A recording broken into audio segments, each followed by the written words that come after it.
Maria is a highly dedicated and respected professional with over 10 years of experience in economic development, international trade, and investment promotion with strong knowledge of the Canadian and Mexican markets. She has more than 15 years of experience in government affairs, excellent interpersonal and public presentation skills, with track record of building excellent working relationships with internal and external partners. She currently helps German companies expand and succeed in the Waterloo region.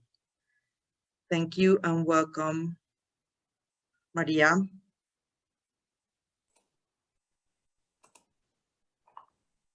Gracias. No sé si me vean. Creo que no. Necesito autorización para que para prender el video. Yeah. I think you can do that now.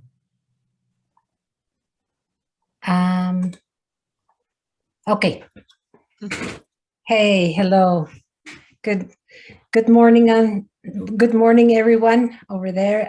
Thanks, Owit, Monterrey, and the Canadian Consulate in Monterrey for the invitation to participate in this virtual trade mission.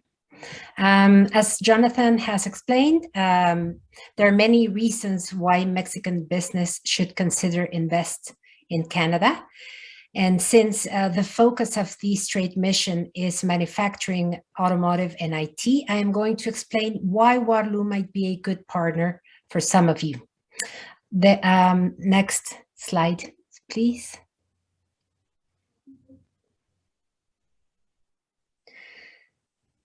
Okay, there are 4 top reasons why investing in opening a business in Waterloo could make sense. Number 1, Waterloo has a strategic location within Ontario's manufacturing and ICT belt. Number 2, Waterloo has the highest quality of tech talent pool in North America. Jonathan has mentioned Canada is one of the countries with high quality in education. Waterloo specifically has a well-regarded tech talent pool or has invested for many years in tech talent. Number 3, we have a quite unique ecosystem that combines experience not just in manufacturing and ICT, also, of course, in automotive. And I should highlight with a strong support of companies working on artificial intelligence now. And number 4, Waterloo's a hotspot for innovation and R&D. This community has the second highest density of startups per capita in North America, just behind the Silicon Valley. Next slide, please.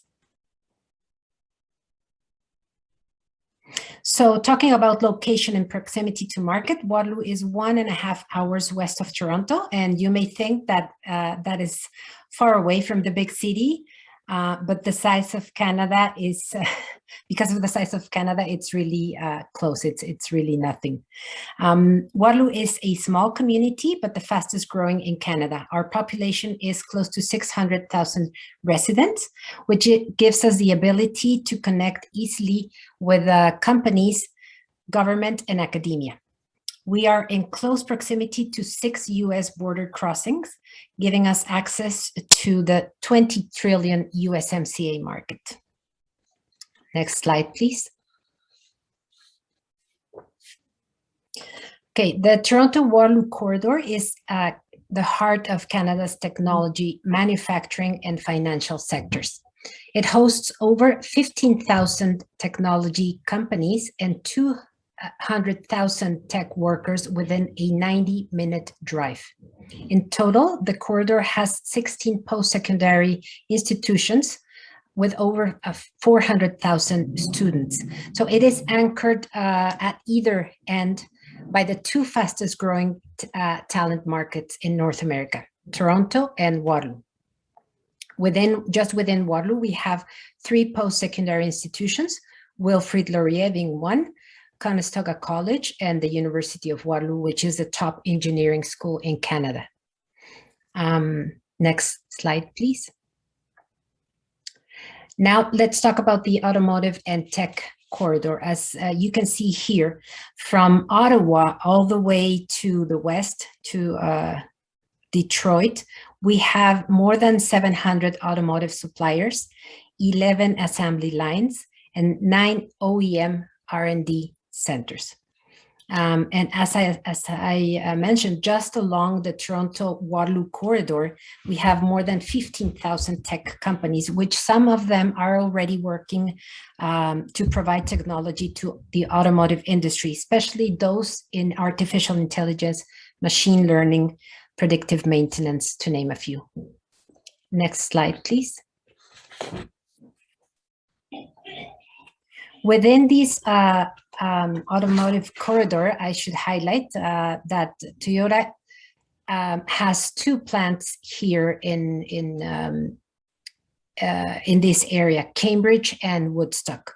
And Cambridge is one of our cities that belong to Waterloo region. I should have mentioned that before. So Waterloo region is integrated by 3 big cities, Kitchener, Cambridge, Waterloo, and 4 townships. And so Toyota is a big part of this community. Now let's talk about the reasons why companies invest. It's because of the talent, as Jonathan mentioned. That's one of the main things that companies are looking at with all the war talent around the world.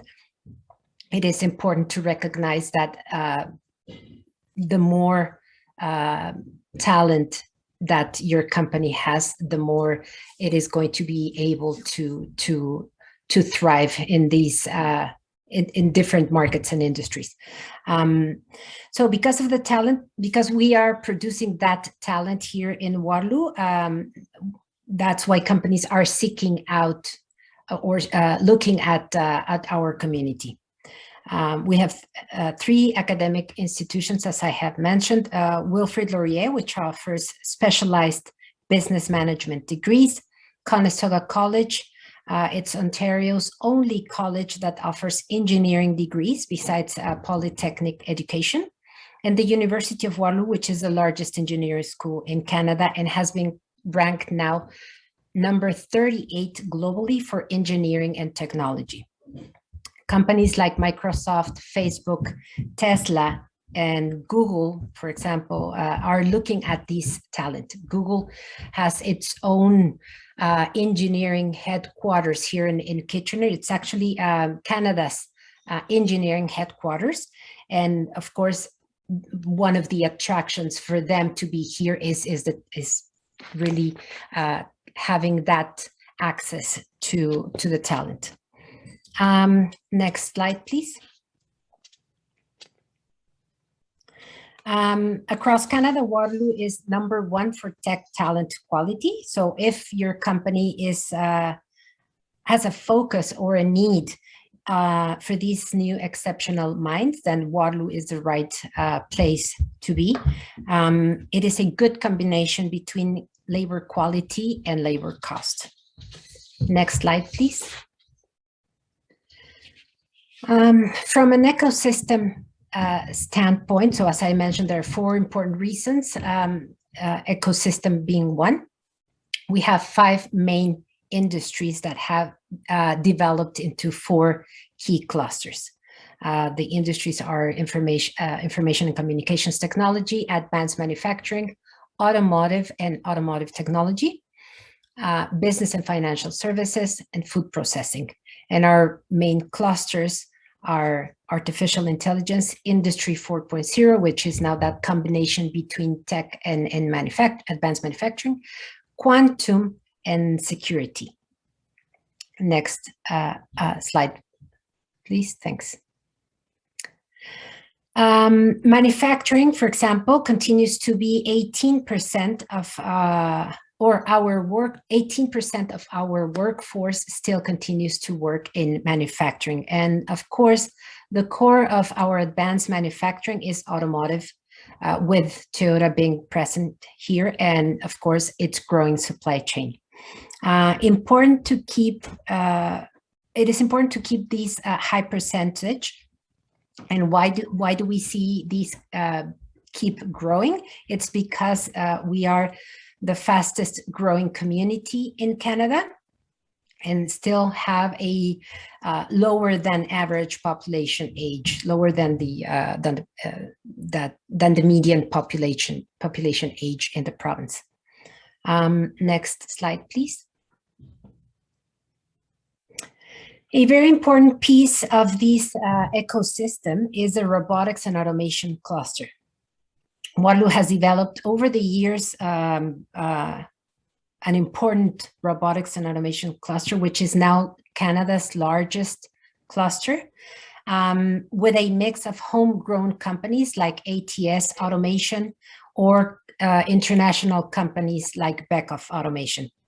It is also it also has a diverse type of companies that have created this cluster that support several industries like food processing and life sciences.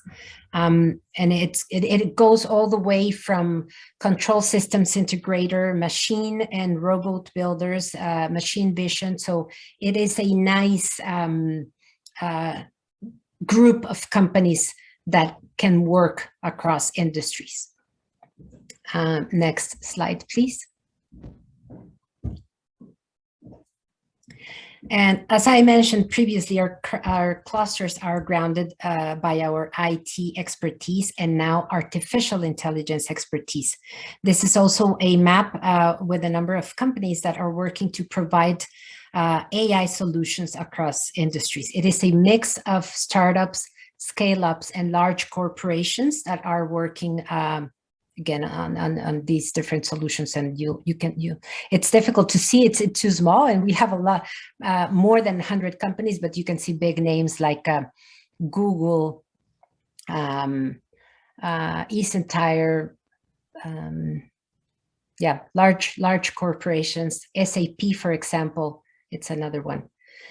Okay, next slide, please. Now, the automotive industry in Waterloo has been morphing in recent years more into an auto tech cluster. And again, this is an example of the number of companies here in Waterloo that are working around automotive and automotive technologies. And we have more than 90 companies that are using applied AI to solve different challenges and that are working with automotive giants like Audi behind the scenes. Next slide, please. Yes, this is an example of how Darwin AI, a Waterloo company,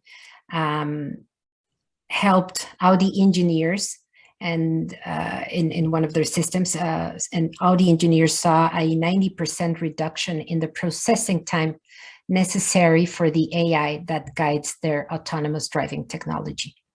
So this is those connections and those technologies that large corporations are looking at here in Waterloo. Next slide, please. But all of these would not be strong as it is without the collaboration of industry, academy, and government. The federal and provincial governments continue to invest in large projects and more those focused around e-mobility. For example, Ford Motor received close to $600 million to overhaul Ford's assembly plants in Windsor and Oakville. And Toyota received in 2018 more than $200 million to upgrade its plants as well. And as I mentioned, Toyota's plants here produce the RAV4 and some of the Lexus models, including the Lexus hybrid drive. Next slide, please. And finally, let's talk about innovation. So this is the fourth reason why companies like Google, Shopify, and BlackBerry, which is now Canada's #1 software company, continue to invest in Waterloo. If I take off my my Waterloo EDC hat and think as a professional from Mexico that immigrated to Canada and that has been able to see these growth, I think, and that's really a personal opinion, it all goes back to the University of Waterloo, the importance of the University of Waterloo, the presence of these university, and how has created this entrepreneurial ecosystem, or helped create this entrepreneurial ecosystem, is impressive. These are some of the research and development hubs that are based here in the region, some of them with connections to the university, or probably all of them with connections to the university, but it is something that I should highlight. Next slide, please. And again, UW is Canada's top technology university. The research and innovation in Waterloo is very industry driven. The University of Waterloo and now other Canadian universities have followed this.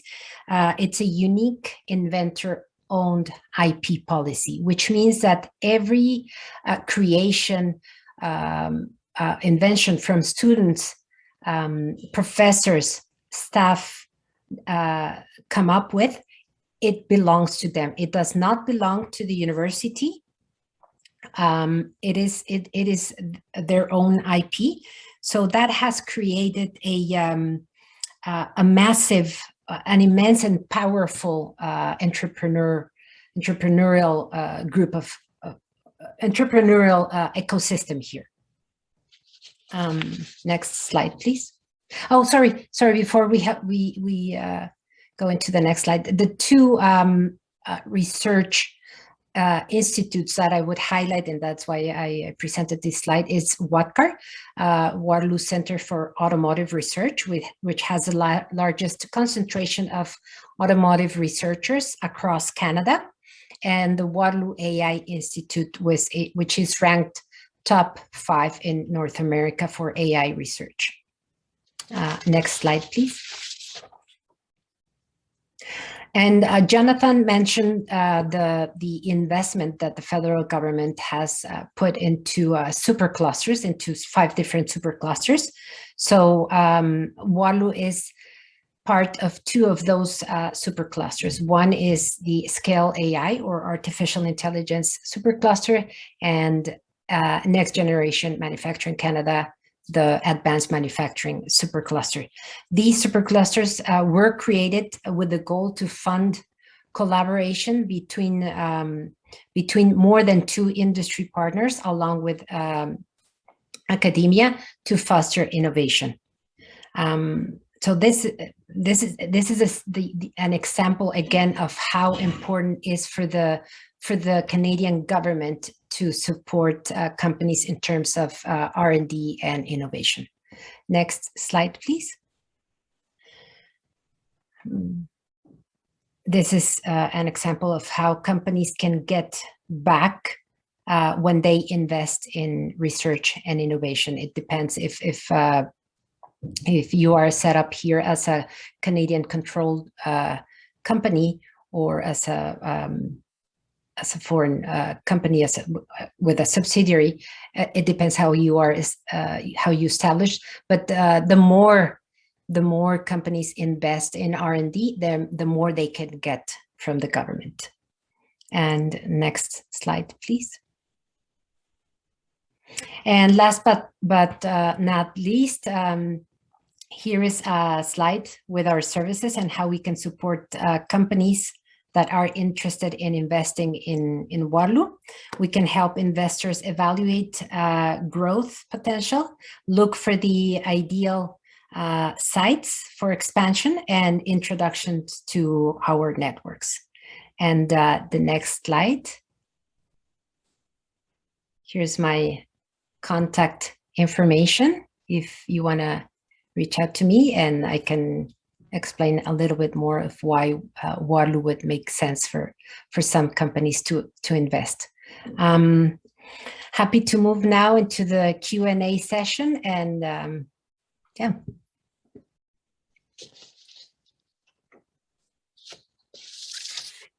Thank you so much, Maria, for this amazing and very informative presentation. Thank you. I do have one question on the audience. Let me just go through the Q&A. It says, is there any incentives for SMEs as well as for big transnational companies? There is, as Jonathan mentioned, if it depends if you are doing manufacturing, there's, for example, write-off for expenses in terms of equipment and yeah, specifically equipment. So it depends on the type of operation that you are setting up. For SMEs, there are incentives for sure, but again, it all goes back to, I would say, R&D. It's different from Mexico and the US. There are no tax breaks here. It is actually not permitted. So it's, I would say it's hand in hand. The company needs to invest to bring their investment, and the government would fund and follow that. But mostly, these funding supports come after 3 years of being here. So you would have to show financial statements, for example, and show that the company is doing well, and then the government can support in different projects. Again, it depends if you are a manufacturing company or if you are an ICT company, which is really more related into tax credits that go back to R&D. Okay, thank you. It's Jonathan here. I can also just add to what Maria has said.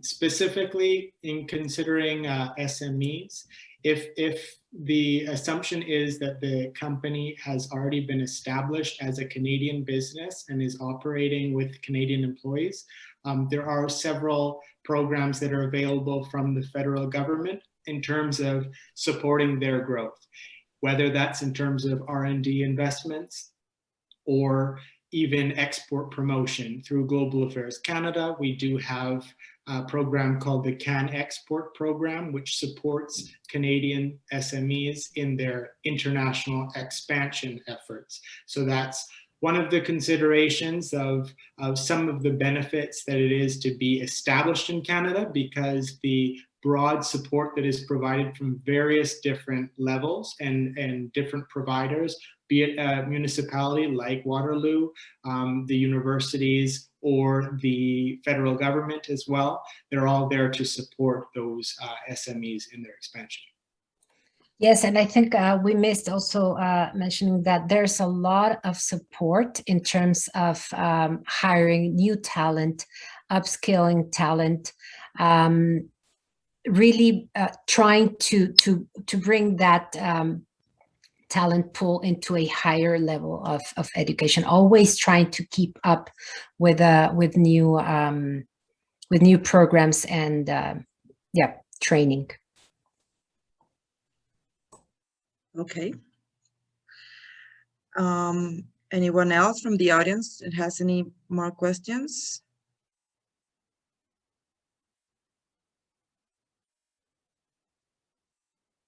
Okay. I don't think they have any more questions. So thank you, Maria, again for your presentation. On the screen, we're going to present your diploma as a recognition for attending our event. And we will send that to you via email at the end of this day. Thank you so much.